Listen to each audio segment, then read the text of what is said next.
guys, here we go. This is how you set up the scene. Bring in your character. Download this guy from mixamo.com or any of them. Find them, click on them, add character. You guys set up an account and all that, of course. But that's not the focus of this tutorial. So get your guy to this point, and then you're going to want to set up your material for the guy. I just have a simple procedural material using these basic settings. Nothing too fancy. Add shader, transparent BSDF, emissions, color ramp. We've got the colors there, positioning of the different colors. This is a fast and dirty tutorial. Gets the job done. You see all my settings and all that. I'm not going to go through every single step because this isn't that beginner of a beginner tutorial, but it is still a beginner tutorial. But you should be able to know everything that I'm showing, how to function, all the functions of everything by this point, at the very least. And there's the mapping for the animation of the material. You know what? Let's take this another step further. Let's try one thing real quick.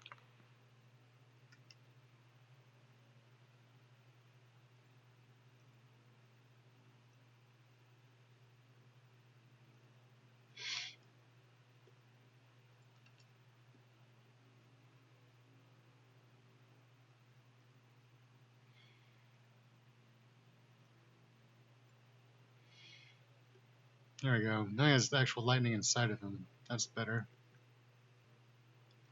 Let's go ahead and do another one.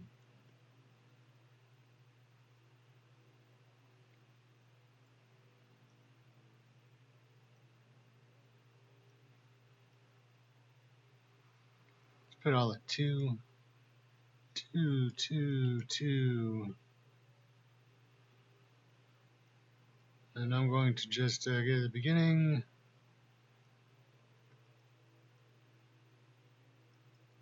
I think I want to do the position, not the rotation.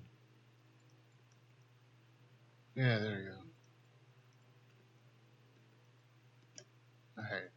Insert keyframes, go to the end. Just put it wherever. That's what I do anyway.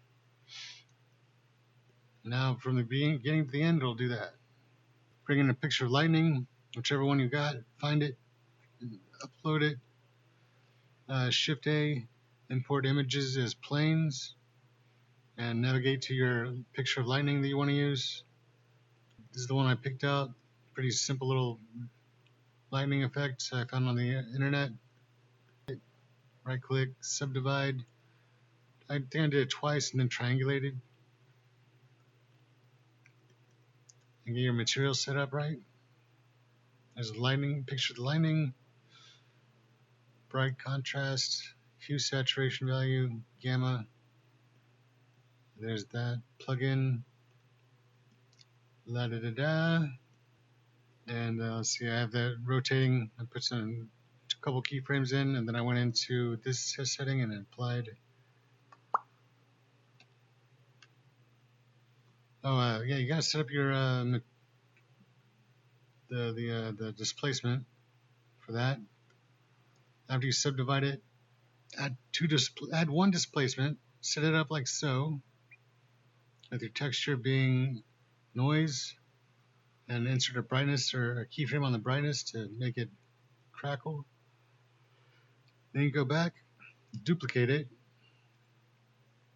right there, except this time you switch it to -0 or -0.2 on the strength.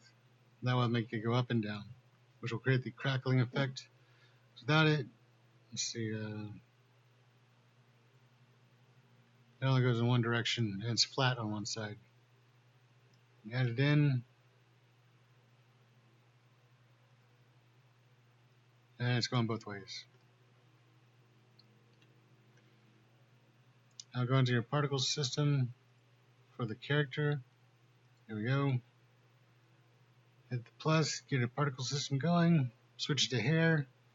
Here's the numbers I have for mine. On rotation,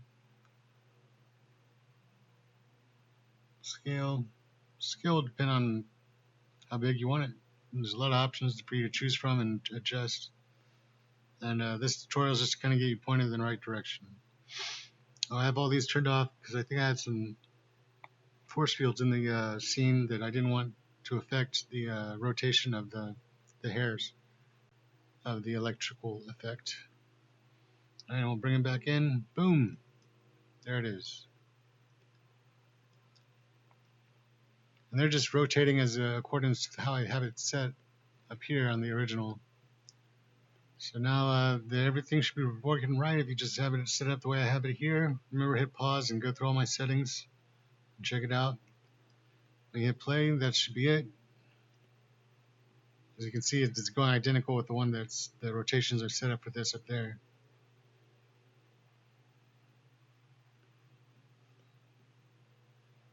There's that. Now I did add some cool effects here. That's just a sphere that I brought in. Shift A, mesh, UV sphere, tab. You want to turn this on and switch to vertices number 1 and grab it, bring it down on the Z, adjust your size as needed. There you go. And again, you add your displacement, texture, and this one has particle systems. But there's the basic setup I have for this, for the movement.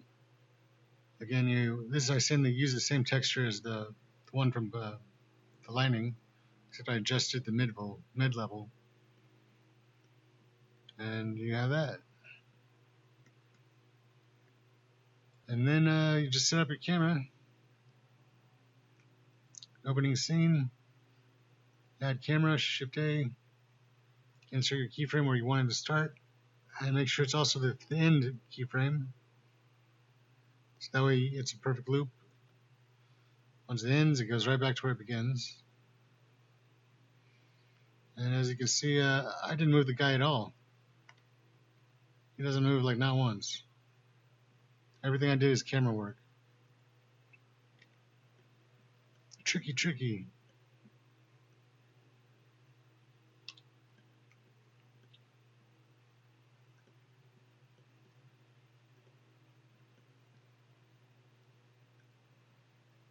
All right. You want to put it on the camera on camera to view, and just start at one point in the keyframe or the timeline, keyframe it, go to the next point, keyframe it, keyframe, keyframe, keyframe, keyframe. And then you add a new camera, Shift A, new camera, Control B will add a marker so that it'll switch when it hits that point in the timeline. And do the same thing with the first one, however you want to do it. Keyframe, keyframe, and then new camera and switch. Position your new camera where you want it to be and bring it to wherever you want it, however you want it to go. That's what I chose. See all the keyframes I added here. And I also added noise. Location, location.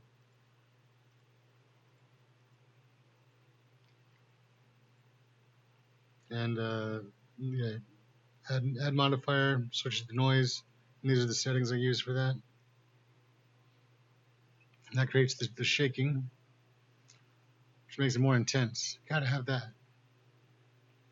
Anyway, that covers everything we're going over right now, which is bringing in your character, positioning him, posing him, setting up the materials, applying the electric effect, and the camera work.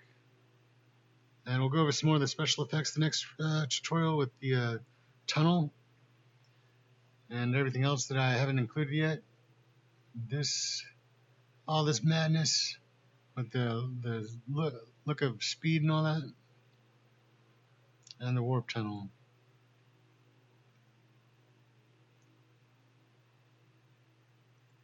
And that's what we'll end up with.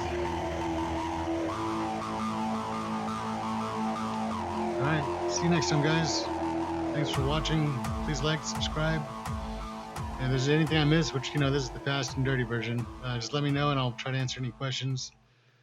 And there was stuff we went over in the first episode tutorial that I just kind of went over real quick on this one. So watch that first tutorial to catch up. And come on back for the next one. Hit the notification so you'll know when I put it up. I'm going to put it up pretty soon. I'm going to make sure to start putting up more tutorials from now on of all my little tricks and tips that I got for you guys to help you along your way as a beginner. It really isn't for advanced users. The advanced users watch this and kind of laugh, like, oh yeah, whatever. But this works. It's, even some advanced users would watch it and like, oh, well, really? Okay. I think some of the things, my ideas I came up with are pretty clever. But that's just me. They work. And visually it works. It looks impressive. All right. Thanks, guys. Later.